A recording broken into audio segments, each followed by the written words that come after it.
welcome back to Get Fit for a Purpose, the podcast where we get real about fitness, health, and how to make it all work for us women over 30. I'm your host, Jo. And today we're going to look at something crucial but often overlooked, and that's the impact of your mindset on dieting and fitness. So let's be real for a second. Hating your diet, resenting your fitness routine, or seeing the whole process as a chore is a surefire way for you to be miserable. Honestly, it makes the journey so much harder than it needs to be, sometimes leading us to give up altogether. But it doesn't have to be that way.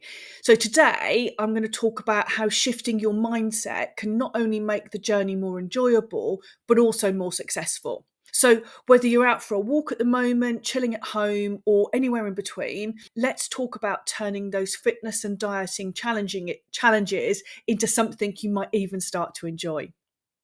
Before we dive into this topic though, I want to make something really clear. I am not a doctor, and it's crucial to acknowledge that if you're feeling down, stressed, or you're facing symptoms that might be related to perimenopause or any other health concerns, it's really important that you speak to your GP about it. What I'm going to be talking about today are just some tweaks and practices that complement your lifestyle and can help shift your mindset. They're not replacements for professional medical advice if you're struggling. That said, I will be recommending a book at the end of today's episode, which is a fantastic read written by a doctor who's an expert in the field. And that delves deeper into how our brain works and how our mindset can influence our overall health. It's a really easy read as well, which is a bonus. I'm also going to share some simple everyday changes that you can make. Nothing in this episode is a miracle cure. These things don't work overnight. It's about consistency, and it's about giving some time to these practices, giving them a chance to become part of your routine, especially if you're dealing with stress or anxiety. These tips, though, might just be the helping hand that you need along the way. So let's get into why a positive and how a positive mindset can truly transform your approach to dieting and wellness. So you've probably heard it a million times. Just stay positive, everything will work out. But let's be honest, when you're juggling work, family life, and trying to squeeze in some time for yourself as well, slapping a smile on your face isn't going to magically make you feel fitter, less stressed, or less anxious. But here's the deal. How you approach every day, including your fitness journey, can really help or hinder how successful you are. So it's not about pretending life is all rainbows. It's about knowing this is important and giving yourself some tools to help you work through it. So how do we do that? Well, first things first, let's talk about who you're spending time with. Have you ever noticed how some folks leave you feeling drained? They suck the life out of you, or you find yourself mentally rolling your eyes when you're with them. While other people that you spend time with energize you and give you a real boost, leave you with a smile on your face. It's simple. You need more of the latter, please. It is really important to surround yourself with people who support you and your goals. So whether that's friends, colleagues, maybe it's the ladies you meet in a group class at your local leisure centre, or it's an online community, find your people and make an effort to spend less time with those people that leave you feeling more stressed, negative, and more time with those people that add to your positive experience. And yes, I know it's tough if the people that suck the life out of you or add to your stress levels are your family. You can't easily choose those, but perhaps you can find some ways to spend a little less time with them, and changing how you approach those interactions will also make a difference. So next up is movement. I'm not here to preach to you about becoming a marathon runner overnight and how you'll find it a really zen place to be, but finding an activity you actually enjoy can really be a game changer. So whether it's running, whether it's cycling, yoga, Pilates, dancing around your living room, or just going for walks, it's about getting those endorphins flowing. So it's really important you invest some time in just trying to find something that you enjoy doing. So for me, I used to love running. It was my me time. I got a buzz out of the challenge of getting faster and going further. Being outdoors, just me and my dog, we would run across the fields and I loved it. But I had an accident a few years ago, damaged my knee, and running was taken off the table completely for a while. And now it's really not a good option for me and my knees. It took me a long while to find something to replace it, but I got there in the end. Persistence paid off. For me, now it's a combination of going to the gym, walking, and cycling. But you need to find what works for you. It won't just land at your feet. Invest a little bit of time in trying a few different things. Find something you love doing. Food can also really affect how you feel. And here's my take. Eat like you care about yourself. That's more greens, less processed stuff.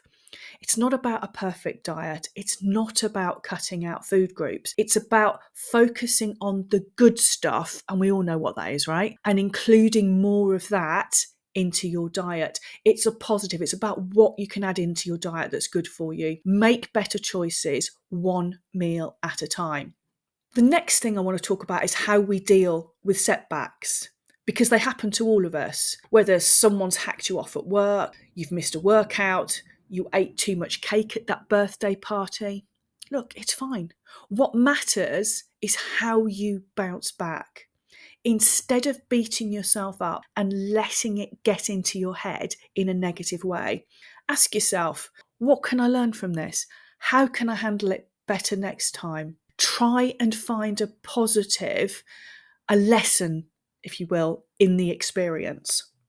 The next thing I want to talk about is gratitude. And that might sound a bit fluffy or a bit woo-woo, but hear me out. Acknowledging the good in your life, even the small wins, can shift your entire outlook. It's not about ignoring all the bad stuff that happens. It's about making sure your brain has some perspective and gives some bandwidth to the good stuff too.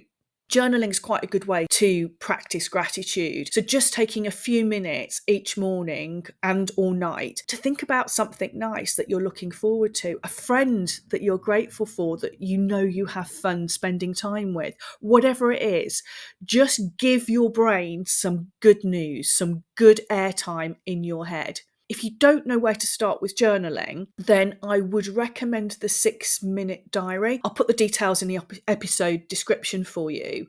It's a journal that not only gives you some useful prompts, so you're not just staring at a blank page, but it gives it a little bit of structure. And it also, in the foreword, gives you the science behind the practice and how it helps you, how it helps your brain. I don't know about you, but I find things a lot easier to buy into if I've got some kind of understanding of the science, of the why, and how they work. So I definitely recommend that as a good place to start if you want to try journaling. I'd also suggest you don't forget to laugh. Seriously, finding humour in the messiness of life can lighten your mood.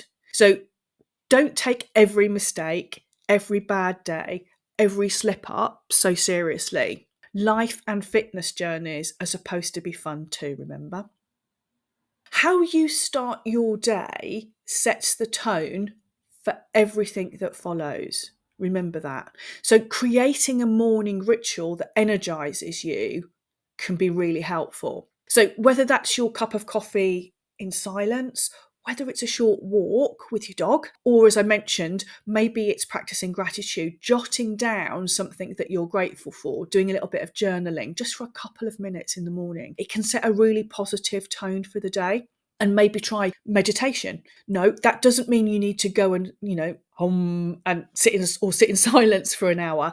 Meditation can simply mean just a few minutes of quiet, of concentrating on your breathing. And it can actually be a really good way to calm yourself down and just start the day in a sort of a positive, calm way. Think of meditation as a little break for your mind, some downtime in your head. And so many of us don't get that these days, what with all of the gadgets, the messaging apps, social media, everything just seems to be all the time. So just taking 5-10 minutes is a really good way just to relax your brain for a few minutes.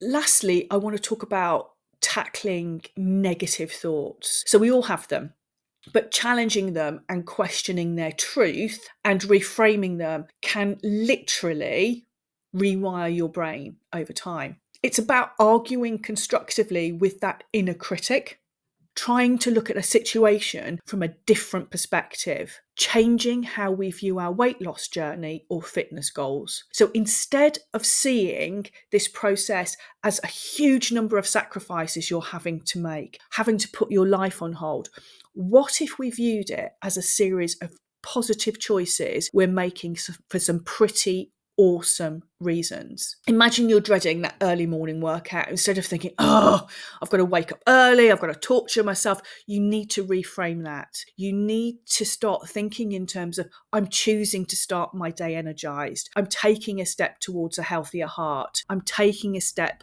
to having more energy. It's not just about losing weight. It's about choosing a lifestyle that helps you feel a bit stronger, a bit more alive, and yes, even happier.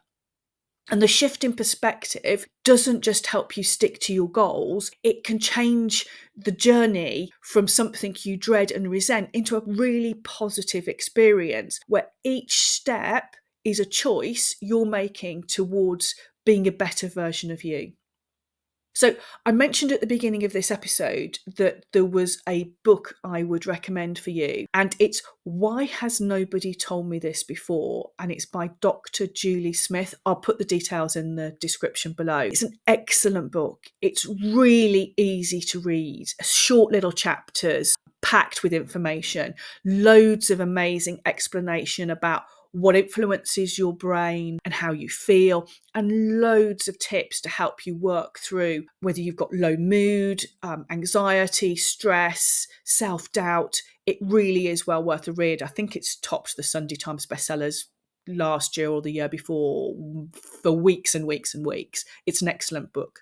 So to wrap this up, remember, your mindset plays a pivotal role in your fitness and dieting journey. It is not just about the physical actions that you're taking, but actually how you view them. And adopting a positive outlook turns the journey into something that you're doing for yourself, not something you do to yourself. And that really can make a big difference. So thanks for tuning in. Don't forget to follow me on Instagram, Facebook. Take care, and see you in the next episode.